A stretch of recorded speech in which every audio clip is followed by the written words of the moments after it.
lives in a lovely neighborhood. If you live there, they say you're living good. Pretty lawns with fancy landscapes.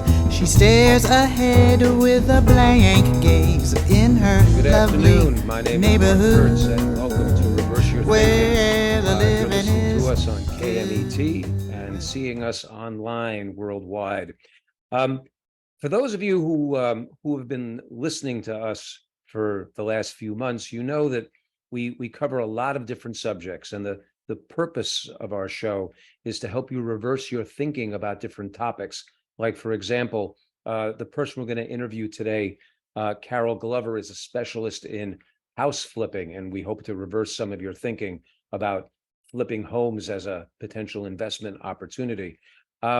But most of the things that we cover on the show otherwise usually have something to do with finance or budgeting or things of that nature. And I think I want to reverse our direction today and take things in a slightly different direction, because there are some things in the news that I think need clarification. We've heard a lot of things over time about police brutality, and we've heard a lot of things about school shootings, and most of us sort of walk around shaking our heads and saying, "How did we get here?" You know, and you hear people talking about defunding the police and red states and blue states, and let me just say right up front that I am a great supporter of uh, police protecting and serving the community, 150%. However, that does not mean that I'm not prepared to hold them to task. But what I want to reverse your thinking on today is how we got here. How we got here. You know, when I talk to people about reverse mortgages as a mortgage broker, which is what I do for a living, one of the things that I like to do a lot of the time is to give them a history of reverse mortgages so they can separate fact from fiction and understand what they are, so that an intelligent decision can be made. And I want to do the same thing here with you, but I want to do it in regard to mass school shootings and police brutality issues. I know that's a far cry from budgeting and finance, but I want you to bear with me, because I'm not taking sides here. I'm not taking sides. I just want to explain to you how we got to where we are, so that you can make an intelligent decision and you can figure out maybe what you want to do with it in relation to your congressmen and your senators, all right, and your congresspeople. So it's important to understand, with that said, it's important to understand that in order to get a grip, to get a handle on how we got to where we are, we have to go back to the 1960s. All right. And in a lot of ways, it ties very much into the troubled racial history of this country, because with riots in Watson, Detroit, and other urban centers in the 1960s, there was fear in the white community of a Black insurgency. And because of that, President Lyndon Johnson signed something called the Omnibus Crime Control and Safe Streets Act of 1968. I know that's a mouthful, but let's just call it the Safe Streets Act of 1968. And what this did is it gave rise to the Law Enforcement Assistance Administration. And what they did is they granted federal funds to local governments in order to obtain military resources to quell potential riots. Potential riots. Federal funds to local governments in order to obtain military resources. And this is where SWAT teams in cities began. Today, not only do nearly 90% of American cities with populations above 50,000 have SWAT teams, so do more than 90% of cities with 25,000 to 50,000 people. Folks, that's a little insane, especially in a democracy, to have a police force that's completely militarized. All right. This is what essentially we have created. All right. When we come back in a few moments, we're going to follow this train and see where it leads us and how it gets us to today. All right. But what I want to start our next segment of the show off with is a song, all right, from from Angie Wells, from her new album, Truth Be Told, that talks about the repercussions of a militarized police force in an environment like we have now, and how we got here, and school shootings and such. We'll be right back.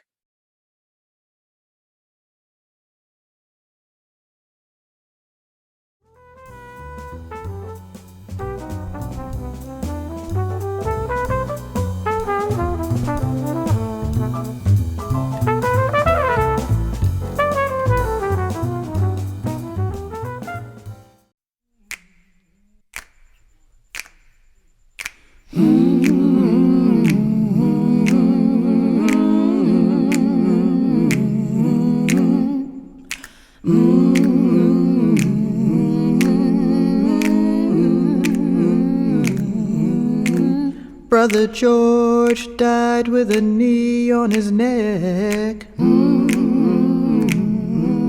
Walter was running away when he was shot in the back. Tamir only had a toy gun in his hand. Then there's the mystery of our sister Miss Bland. Truth be told, I can't hold it no more. I got to sing my pain, speaking the truth to remind you not to forget their names. Oh, truth be told, I won't be silent no more. We got to make a change. Get out and vote, don't just sit and hope. Don't let them die in vain. Philando in the car with his family. There was no reprieve when Eric couldn't breathe. Sister Brianna was just lying in her bed. Oscar face down, handcuffed, still ended up dead. Truth be told, we can't hold it no more. We got to sing our pain, speaking the truth to remind you not to forget their names. Oh, truth be told, we won't be silent no more. We got to make a change. Get out and vote, don't just sit and hope. Don't let them die in vain. Elijah, Michael, Betty, Antoine, Freddie, Darius, and Laquan, Amadou, David, Tony, Stefan, Terrence and Jordan, all gone.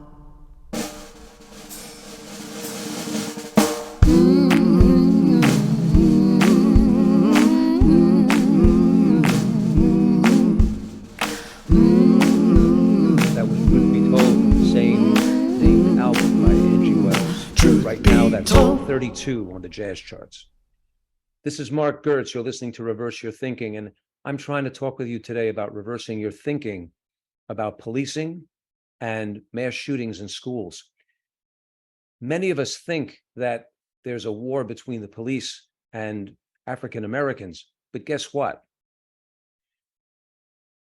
Of all of the unarmed people each year that are killed by the police, over 50% are white. Over 50%. Now, Black people are disproportionately killed in relation to their numbers, but over 50% of the unarmed white people in this country 50% of the unarmed people that were killed by police officers were white. That's why this is important to everybody. So in 68, the government passed rules that gave state governments the ability to give police departments military weapons. And then in the 70s and in the 80s, President Nixon and President Reagan took us on a war against drugs. And all of that military grade hardware was used to try to basically tamp down drug use in this country instead of creating resources to solve it in other ways. In 1986, in its first operation, the Federal Asset Forfeiture Fund held $93 million for the benefit of police departments. By 2012, there was $6 billion in that fund, $6 billion that police forces were using to buy military grade weapons. So now all of a sudden what happened was we brought military grade weapons and military training into the police departments nationwide. And guess what? This created an entirely different environment in neighborhoods. Because when you see police officers who are in the community and whose goal is to protect and serve, looking and acting like soldiers, it changes the way you interact with them, and it changes the way you perceive weapons and the use of weapons. And there's a direct connection between that. So in 68, police departments got access to military grade weapons. In the 1980s, they took those military grade weapons into neighborhoods and they started doing a war on drugs, which actually is a war against our own citizens. All right. And then by 1999, you start having school shootings, you see, because kids watch this. And it changes the vision of us when we see the military on our streets. They may be called police, but we've armed them and we've trained them differently, and they act differently. So there is a connection here between the militarization of police departments and the mass school shootings that we've experienced as recently as last week. This is why you need to call your congresspeople and you need to talk to them about demilitarizing the police, not defunding, demilitarizing. The time has come for people to take back control of the policing. This is Marc Gertz. You're listening to Reverse Your Thinking.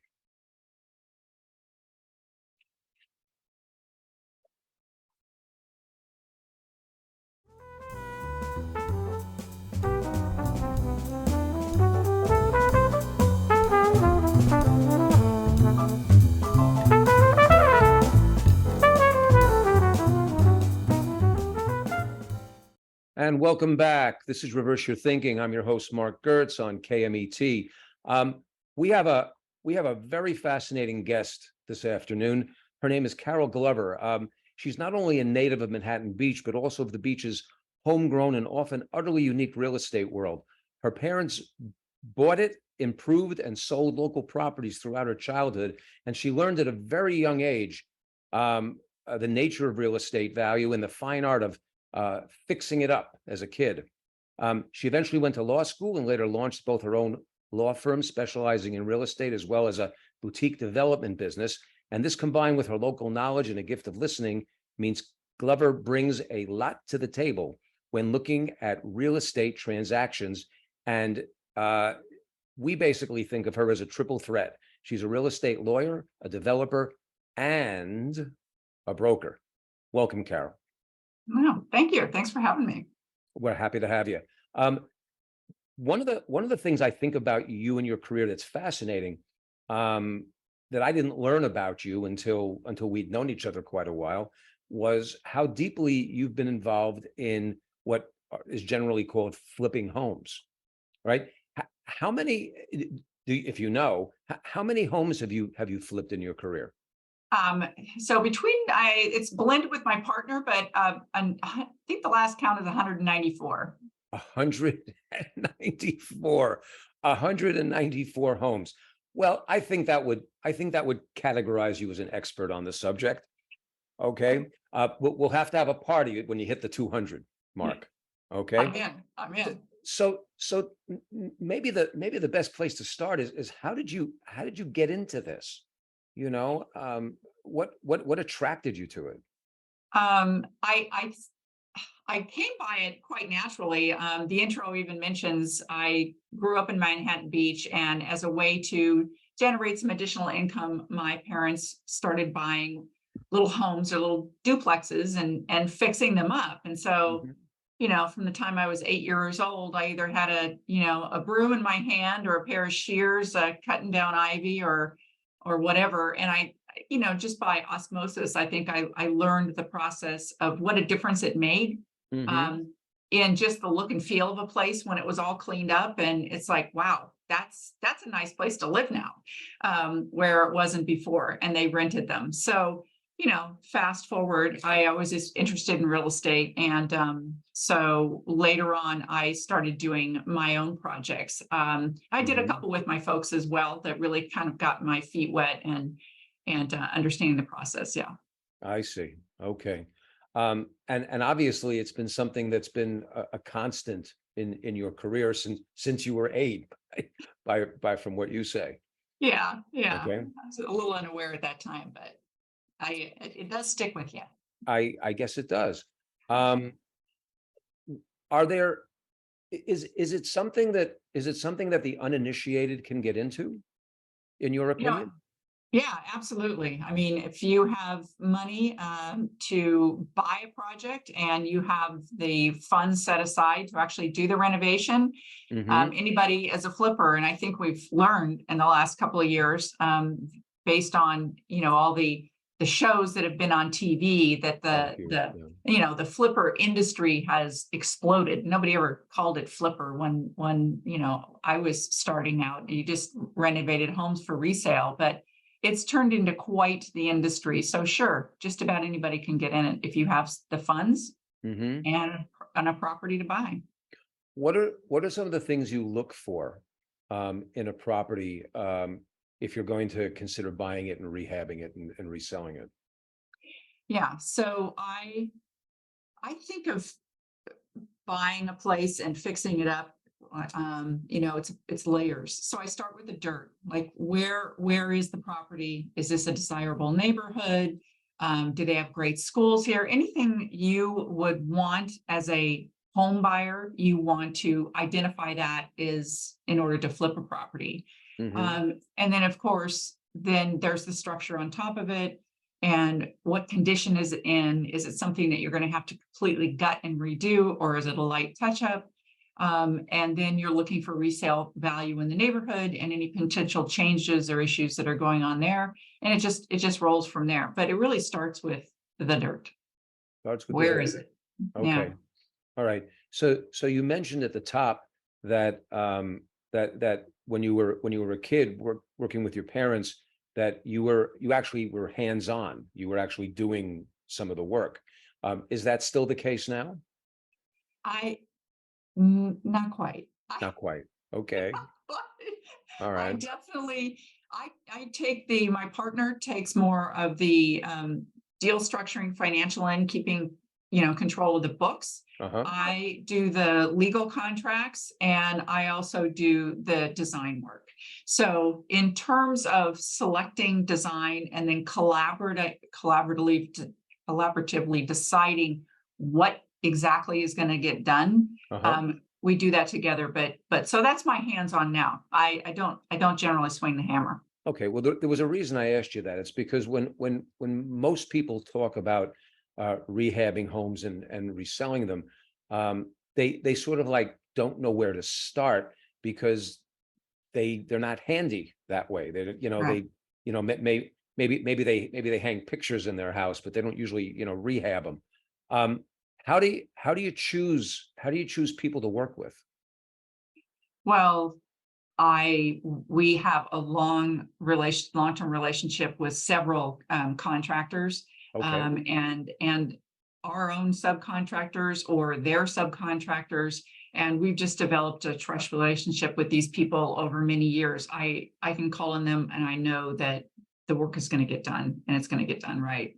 Okay. So If somebody was starting out, do you have any tips on how to choose contractors or home remodeling specialists? sure. I mean, it's like anything else in life, you got to network the heck out of this and ask for referrals, and then talk to them, ask to see some of their projects. If they have something ongoing that you can walk a project with them.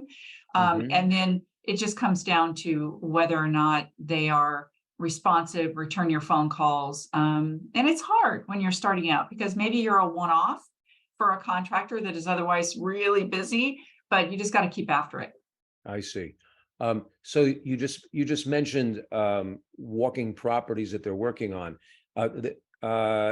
Contractors aren't going to resent somebody asking them to do that, to see their work that way, in your opinion? If they're looking for a new client in Mhm. terms of a developer who might use them consistently, Mhm. I don't think so. A lot of that depends on the developer and whether that developer wants you to walk the project. Okay. All right. But I often ask for recommendations and referrals and from other contractors, just like you would any other professional, right? Carol, can you hear me? Yes. I'm having trouble hearing you. Uh-oh. How's that? Is that any better? Are you back? I think I'm Yes, back. sir. You are back. Yes. Okay. Okay. All right. That's good. All right. All right. Um, so you were saying about having walking properties with a contractor, that would be something they would encourage?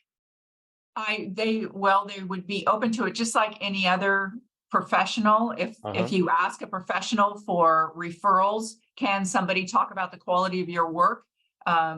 Please give me a couple of people that I can talk to. They should be able to do that. I see. I would be hesitant if somebody wouldn't be Okay. willing to do So that.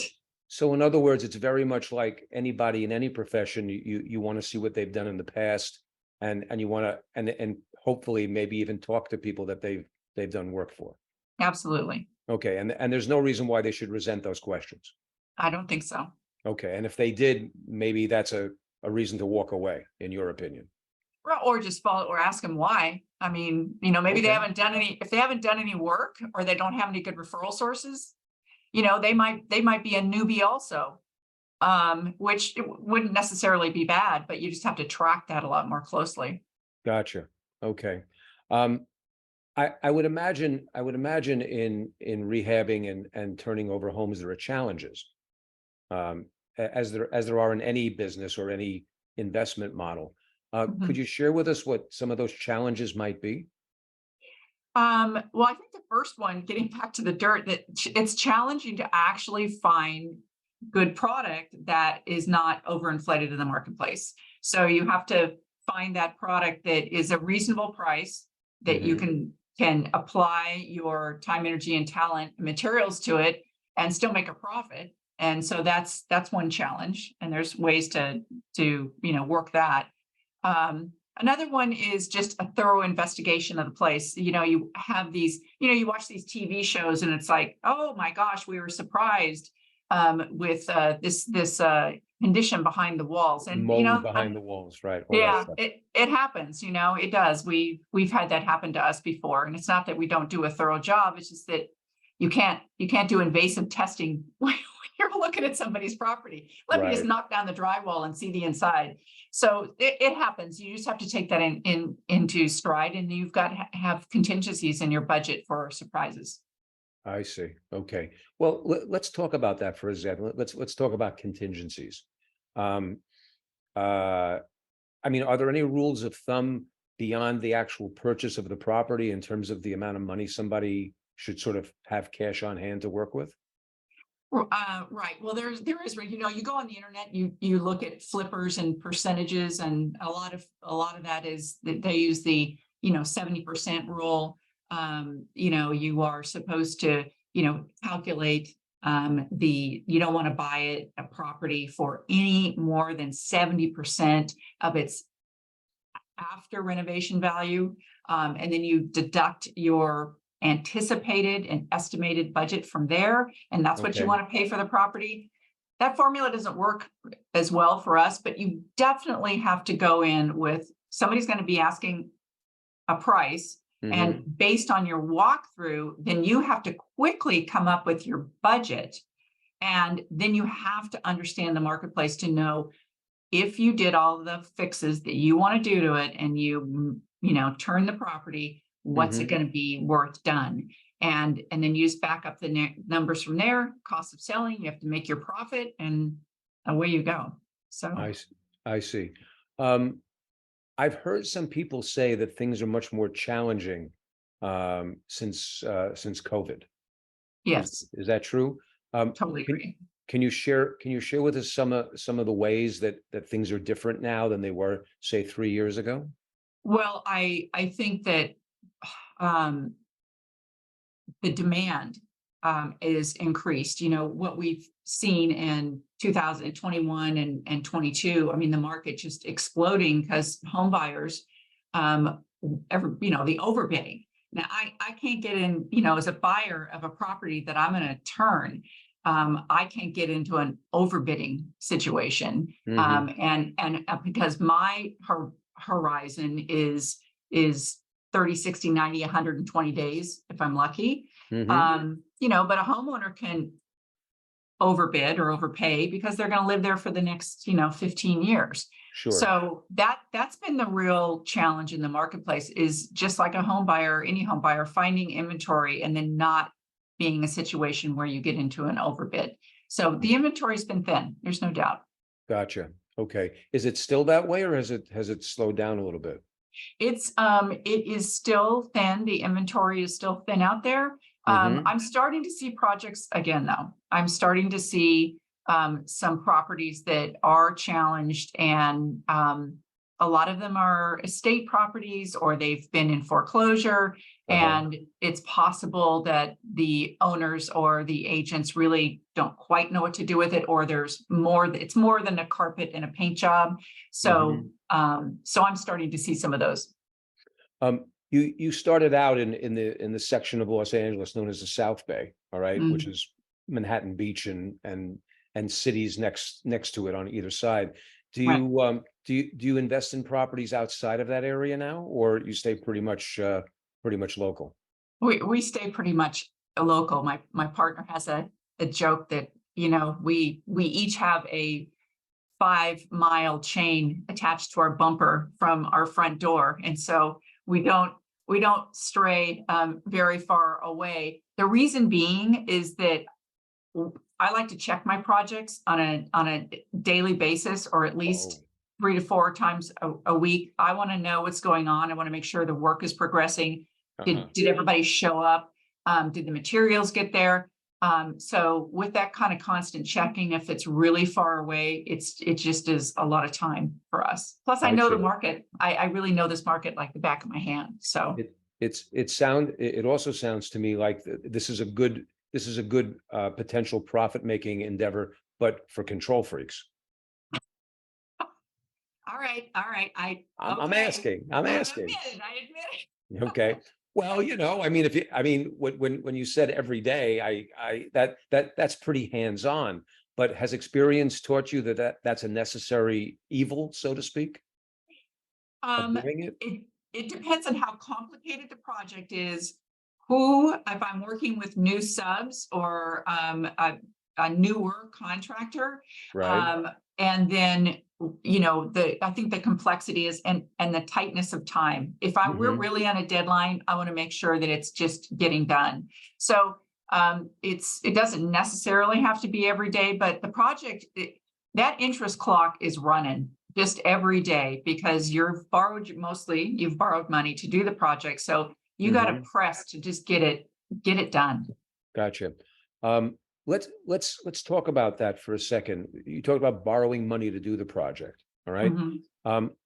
What are the rules of thumb about that? I mean, you gave us one, which is that you want a property that's no more than 70% of let's say the market price of the After renovated value. Yeah, right. that's a Thank, general rule of thumb. Yeah. thank you. There you go. After renovated value. All right. So Um, go ahead. no, so what does the financing side of it look like? Yeah, well, it just depends on how you're doing it. Are you financing it with cash and investors? Are you looking to a hard money lender?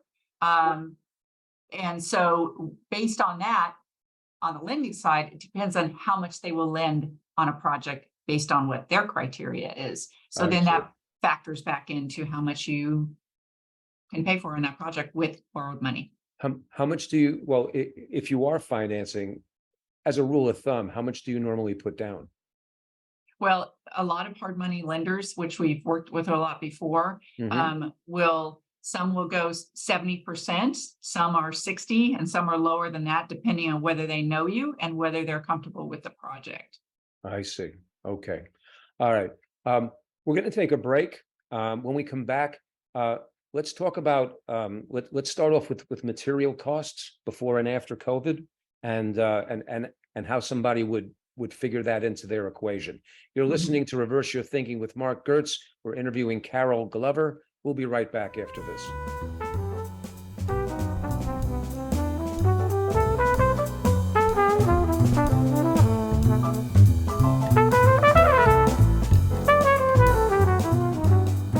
And we're back on Reverse Your Thinking. And this afternoon, we're trying to reverse your thinking about flipping homes for a living. We're talking to Carol Glover, who, believe it or not, has flipped close to 200 homes in her career. Carol, just before the break, we started getting into materials. I know just by going to Home Depot that the cost of materials has skyrocketed in the last 36 months. How has that affected rehabbing and reselling homes? Well, like anything else, it goes into your budget. It's going to affect your, when you're looking at a property, how much do you have to put into this property to make it presentable to the marketplace? When supply chain issues were kind of at their peak worst, I guess, lumber was crazy, right? And so that really impacted as to whether you were going to go outside the envelope, whether you were going to change any of the floor plan that required a lot of lumber. I mean, you really have to look at those things, but that whole package to me goes into one process. You have to look at it, you have to decide what the budget is, and you just have to keep up with your local costs, right? As to what your budget is. And it's a larger budget than it used to be. So, but so is the cost of the home and the sales price. Gotcha. What about have you had any problems with what they call the supply chain in relation to materials?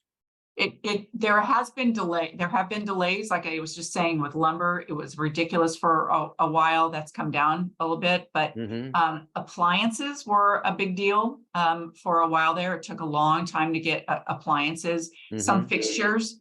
So the thing that you have to learn is you don't wait until you close escrow to decide to order your product, right? When you're in escrow, when you're decided and you're a go on a project, you start ordering and figuring all that out and deciding those things way before the close of escrow, because as soon as you close, you got to start. Gotcha. So it's almost like pre-production on a movie before you even start shooting. If you say so. I haven't done a movie, but it sounds so. That's what it sounds like. Okay, it's same type of thing. You just have to anticipate and be proactive. All right. What are some of the biggest mistakes that you've seen people make? They pay too much. They pay too much for the project, or they underestimate their costs, or they try to do it themselves, and they just kind of go down a rabbit hole and get stuck. Mhm. So I really encourage people to ask a lot of questions. If they're going to start, ask a lot of questions, network. You know, you talked Mhm. about competition earlier, and I think it was with respect to contractors. Yeah. So will I tell somebody in my geographic area all my suppliers and what my pricing is and everything? Probably not. But if somebody calls me and they're working in a completely different area and they just want to know some general rules of thumb and Uh-huh. about how things work, you know, I'll talk to them, you know. How So how would somebody get in touch with you? What would be the best way to get in touch with you? through our website, which is Turning Point Properties LLC. So it's, you want me to spell it out? It's Turning Point, TURNING POINT, and then there's a hyphen, properties.com. .com. Okay, great. All right. So one big mistake people make is overpaying for properties, right? Mhm. It sounds to me that those things sort of come under the category of sort of like wishful thinking a little Yes, bit. You know what I mean? And yes. and that's always a problem for newbies in any business. Mhm. Um, Suppose somebody wants to get into this, but they're gun shy for all of these reasons that we're talking about. Would it make any sense for them to sort of get their feet wet by investing with somebody like you, by being an investor? Would that be a great way to learn, or are there better Uh, ways? it could be a way to learn, but you know, people who have been investing with us, they don't really get involved in the day-to-day or the process.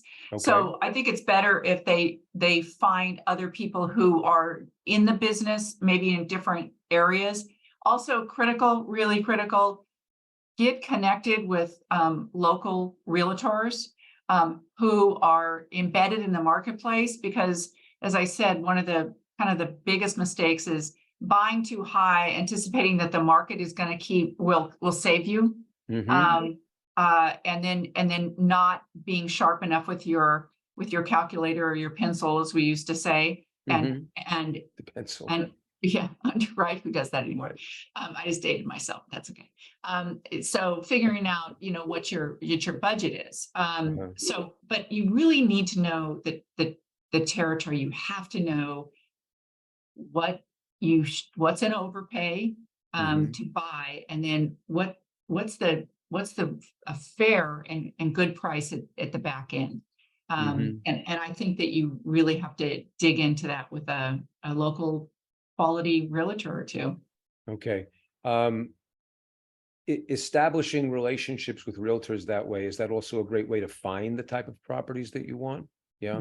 We get a Uh, lot of referrals from realtors. do you find are there realtors that sort of specialize in helping people that want to flip homes find what they're looking for? I'm sure there are. I don't work with those. I just work with a lot of local People realtors that that you are in know? our, Yeah, yeah. Mhm, gotcha. Okay. mhm. Um, so we were talking a few moments ago about money, about, okay. Is there any rule of thumb about how much cash on hand you need to have to rehab a house? Or another side of that question is, or would getting the money to do that be part of the potential financing? Well, usually people have the cash and they finance a portion of it, just like we were talking about. Right. People who are starting out, generally speaking, do the friends and family thing. I mean, when Okay. we first started flipping again after the 2008 recession and the crush, so we started doing product again about, I think it was 2010. Our first restarted project was a joint venture with one of our contractors. Uh-huh. So we pulled our money and did our first project and then rolled from there. No rule of thumb. I mean, I've done projects with a budget of 60,000, and I've done projects with a reno budget of $1 million. So Gotcha. it's all over the place. Gotcha. Are there any is let's end with this. What's the best type of property to flip in your opinion? Um, I think all asset types are flippable. We've done commercial strip centers, apartment buildings, Mm, but the hungriest part of the market is the single family residence. single family And residence. Okay. yeah, so that's the broad part of the market, and where there's so many buyers that I think that it's a safer bet to do a single family or a duplex. And a better place to start, in your opinion? Yeah, smaller bites, definitely. There you go. Okay. We've been talking to Carol Glover, real estate broker and attorney and consummate property flipper. Carol, it's been great to have you on the show. You're listening to Reverse Your Thinking Mortgage, and we'll be right back after this.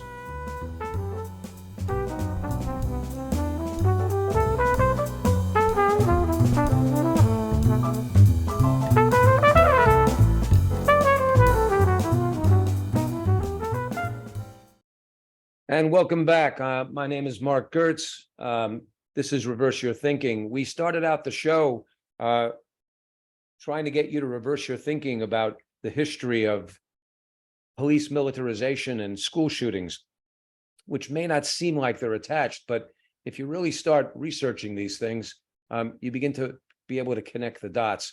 And then we had on Carol Glover, who's an amazingly talented individual. She's flipped almost 200 homes in her career, and she gave you her information on how you can pick her brain a little bit more. She's totally willing to make herself available to you.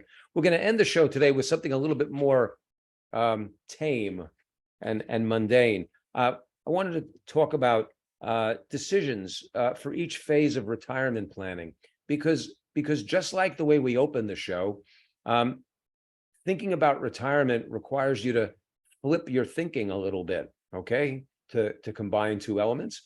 And the first thing that you need to change is you need to change your thinking about when you start thinking, because most of us think to ourselves that, you know, we're not going to worry about retirement planning till we're in our 50s or 60s. And, you know, I was talking to someone today, and she shared with me that she had a tragedy in her life about 3 months ago. Her daughter-in-law at age 35 with 2 young children passed away. And in the course of our conversation, I asked her, did she have any life insurance? And she said, no, they didn't have any insurance at all on her. And I said, wow, that's really tough. You know, with the husband working. And she said, yes. And here's what she said that struck me. She said her son said to her, we didn't think we'd have to worry about that for another 20 years. That's the whole problem with retirement planning, is that you can't wait till your 50s to think about retirement planning. You have to start thinking about it in your 30s and in your 40s, because that's what's known as the accumulation stage of your life. This is when you need to start putting money together, rubbing money together for retirement, taking a piece of everything that you earn and setting it aside. And this is critical.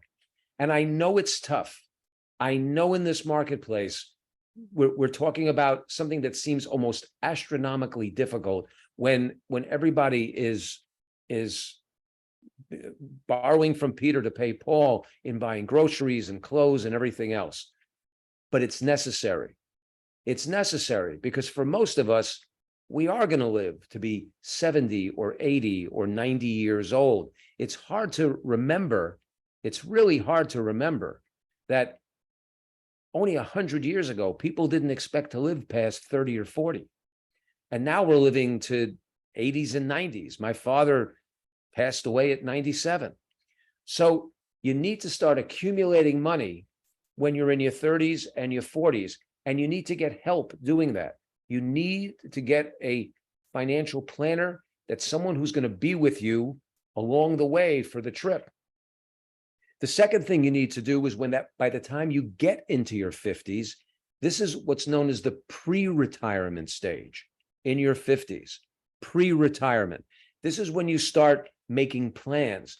And you need to do this about 15 years before you get ready to retire. So if you want to go at 65, you got to do it at 50. You're going to go at 70, you got to do it at 55. This is when you start planning. It's still part of the accumulation phase. You're still going to be saving money, but now you're going to start figuring out, you know, what it's going to look like, how to put the pieces together. It's a critical time for talking with an experienced and qualified financial planner again, who can prepare retirement projects for you, who can help you put things into focus, can help you visualize what things are going to look like 10 or 15 years from now. And if you say to yourself, well, that's ridiculous. I mean, who plans that way? Didn't you? Didn't you, when you started high school, when you were a freshman at high school, imagine what it was going to be like when you finally were 18 and got out of school? So of course you did, because everybody wanted to get out. This is the same thing, folks. You just need to take a moment and figure out what the future is going to look like for you, or more importantly, how you want it to look, how you want it to look. The next phase after this is actual retirement, getting into retirement at that time. You know, it's interesting. They've had riots in the streets in Paris. Okay. They've had riots in the streets in Paris for weeks because they raised the retirement age for France's Social Security to 64. 64. I can't remember the last time anybody talked about retiring at 64. Of course, people retire younger, but most people retire much, much older. And then the last phase of retirement planning is late retirement. This is when you start getting into your 70s and your 80s and your 90s. And what's necessary to do in that situation is to make plans for care more than anything else, and make plans for what you want the quality of your life to be for the last part of your life. And where do you draw the line? Where do you draw the line for you, right? What's important things for you? Okay, so we've covered a lot of ground. We've covered a lot of ground today, all right? But the main theme of today's show has been to change the way you visualize the things that happen and why they happen, and what your responsibility is to try to change those things and change those outcomes and do something about it. My name is Marc Gertz. This is Reversing Your Thinking. I'm a mortgage broker here in California. Thanks for listening. We'll see you next week. Where the living is good.